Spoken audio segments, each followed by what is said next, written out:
ദൈവസാന്നിധ്യം നമ്മോടൊപ്പം ഉണ്ടായിരിക്കട്ടെ എന്ന പ്രാർത്ഥനയോടെ ഫെയ്ത്ത് വോയിസിലേക്ക് എല്ലാവരെയും ഞങ്ങൾ സ്വാഗതം ചെയ്യുന്നു.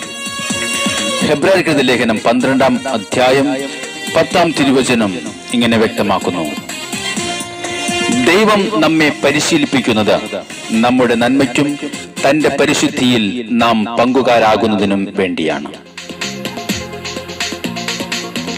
ക്രിസ്തുവിൽ ഏറ്റവും പ്രിയപ്പെട്ടവരെ, നാം ദൈവത്തോട് പ്രാർത്ഥിക്കുവാൻ ദൈവം നമ്മെ പരിശീലിപ്പിക്കും.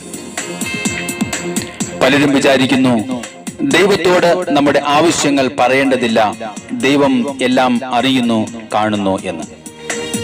എന്നാൽ ദൈവം ആഗ്രഹിക്കുന്നത് തന്റെ മക്കൾ, തന്റെ ജനങ്ങൾ ദൈവത്തോട് ആവശ്യങ്ങൾ പറയണം എന്നാണ്. 1 യോഹന്നാൻ 5-ാം അധ്യായം 14-ാം തിരുവചനം പറയുന്നു: അവന്റെ ഇഷ്ടത്തിനനുസൃതമായി എന്തെങ്കിലും നാം ചോദിച്ചാൽ അവിടുന്ന് നമ്മുടെ പ്രാർത്ഥന കേൾക്കും എന്നതാണ് നമുക്ക് അവനിലുള്ള ഉറപ്പ്. അതുകൊണ്ടാണ് ഉൽപ്പത്തിയുടെ പുസ്തകത്തിൽ യാക്കോബ് ഇങ്ങനെ പ്രാർത്ഥിച്ചത്: ദൈവമായ കർത്താവ് എന്റെ കൂടെ ഉണ്ടായിരിക്കുകയും ഈ യാത്രയിൽ എന്നെ സംരക്ഷിക്കുകയും എനിക്ക് ഉണ്ണാനും ഉടുക്കാനും തരികയും എന്റെ പിതാവിന്റെ വീട്ടിലേക്ക് സമാധാനത്തോടെ ഞാൻ തിരിച്ചെത്തുകയും ചെയ്താൽ കർത്താവായിരിക്കും എന്റെ ദൈവം. 22-ാം വാക്യത്തിൽ യാക്കോബ് വീണ്ടും തുടർന്ന് പറഞ്ഞു: അവിടുന്ന് എനിക്ക് തരുന്നതിന്റെ എല്ലാം 10-1 ഞാൻ അവിടുത്തേക്ക് സമർപ്പിക്കും. സ്നേഹമുള്ളവരെ, ദൈവസഹായം കൊണ്ട് നമ്മുടെ കയ്യിൽ വരുന്നതിന്റെ ദശാംശം ദൈവസന്നിധിയിൽ കൊടുക്കണം.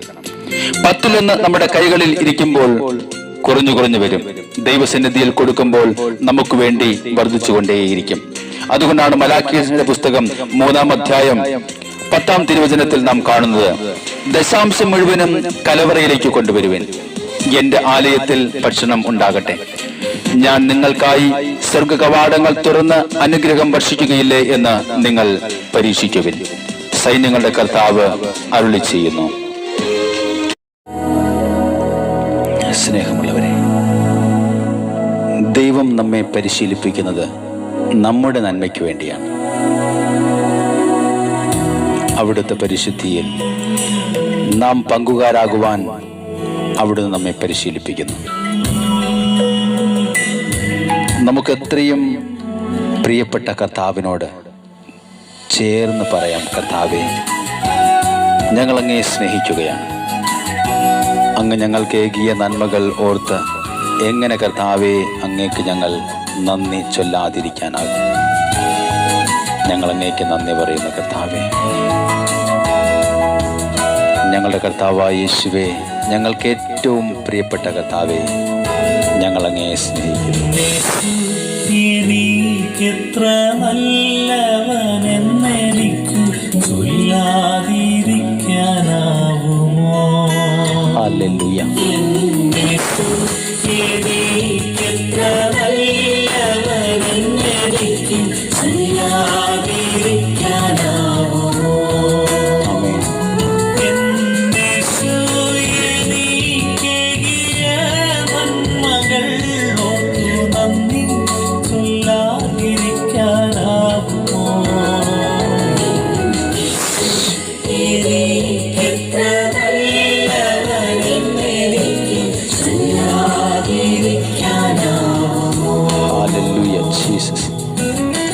ഞങ്ങളുടെ വീഴ്ചകളിൽ ഞങ്ങളെ കോരിയെടുത്ത് ഞങ്ങളെ രക്ഷിക്കുന്ന സർവശക്തനായ കർത്താവേ, ഞങ്ങൾ അങ്ങേക്ക് നന്ദി പറഞ്ഞ് സ്തുതിക്കുന്നു. ഞങ്ങളുടെ ജീവിതങ്ങളിൽ ഭാരങ്ങളേറുമ്പോൾ ഞങ്ങളെ താങ്ങി നടത്തുന്ന കർത്താവേ, നന്ദി കർത്താവേ.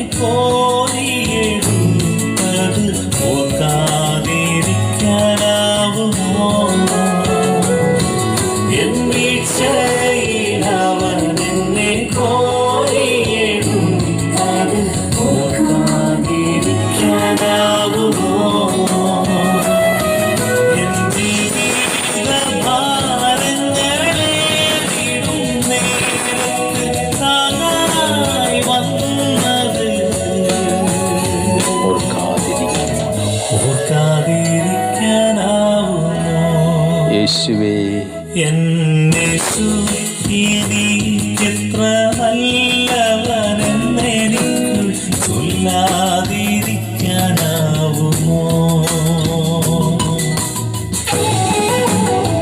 സ്നേഹമുള്ള കർത്താവേ, ഞങ്ങളുടെ ഇരുൾ നിറഞ്ഞ മേഖലകളിൽ ദീപമായി കർത്താവെ അങ്ങ് കടന്നു വന്ന് ഞങ്ങൾക്ക് വഴികാട്ടി അങ്ങേക്ക് നന്ദി പറഞ്ഞ് സ്തോത്രം ചെയ്യുന്നു. ഞങ്ങളുടെ കണ്ണുനീരൊപ്പി ഞങ്ങളെ ആശ്വസിപ്പിക്കുന്ന അങ്ങയുടെ വലിയ സ്നേഹത്തെ ഓർത്ത് നന്ദി പറഞ്ഞു ആരാധിക്കുന്നു. കൂരിരുൾ തിങ്ങി മൂടിടുന്ന വഴികളിൽ ദീപമായതോക്കാതിരിക്കാനാവുമോ? കൂരിരുൾ തിങ്ങി മൂടിടുന്ന വഴികളിൽ ദീപമായതോക്കാതിരിക്കാനാവുമോ?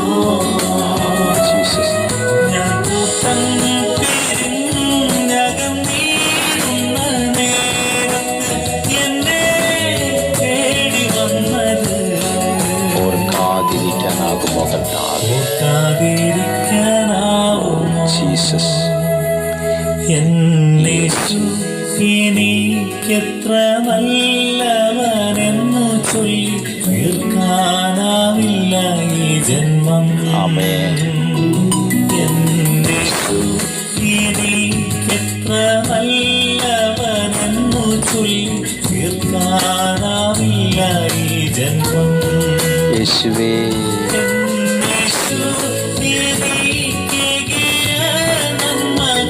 നന്ദി ചൊല്ലാം കർത്താവേ. ആമേൻ.